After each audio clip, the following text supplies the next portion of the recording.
இந்த ஷார்ட்டில் வந்து நம்ம 2 செய்திகளை பார்க்க போகிறோம். ஒன்று வந்து டெல்லி செங்கோட்டையில் குண்டு வெடிப்பு செய்தார்கள் இல்லையா டாக்டர்ஸு, அவங்க எல்லாம் சேர்ந்து ஒரு அமைப்பு, பயங்கரவாத அமைப்பு உருவாக்கியிருக்காங்கன்னு சொல்லிட்டு NSA, நேஷ்னல் செக்யூரிட்டி ஏஜென்சி கண்டுபிடிச்சிருக்காங்க. அடுத்தது அதே செய்திக்கு தொடர்பான இன்னொரு செய்தி வந்து அந்த பயங்கரவாத அமைப்பு வந்து வெளிநாட்டில் இருக்கிற அல்கொய்தாவோட தொடர்பில் இருந்திருக்காங்கன்னு கண்டுபிடிச்சிருக்காங்க. இது வந்து அலார்மிங் விஷயந்தான். இது எச்சரிக்கையாக இருக்க வேண்டிய விஷயம்.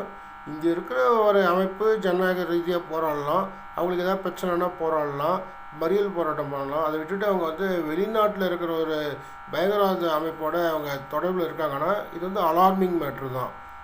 அடுத்தது பார்த்திங்கன்னா, இந்த விமான விபத்து ஏற்பட்டது இல்லைங்களா அகமதாபாத்தில், காந்தி நகரில், அது தொடர்பாக வந்து இத்தாலிய ஊடகங்கள் வந்து வதந்தியை பரப்புகின்ற இருக்குது. அது திட்டமிட்டு உள்நோக்கத்தோடு செய்யப்படுகின்ற வதந்தி என்று மத்திய இணையமைச்சர், விமான போக்குவரத்து துறை இணையமைச்சர் கூறுகிறார். அது வந்து இந்தியாவோட விமான போக்குவரத்து துறை மீது களங்கம் விளைவிக்கும் நோக்கத்தோடு செய்யப்படுகின்ற, உள்நோக்கத்துடன் செயல்கின்ற செயல் என்று அவர் குறிப்பிடுகிறார். ரெண்டுமே முக்கியமான செய்தி. ஆனால் பார்க்குறதுக்கு முக்கியமாக தெரியாது, பட் இந்தியாவின் அளவுக்கு இது முக்கியமான செய்தி.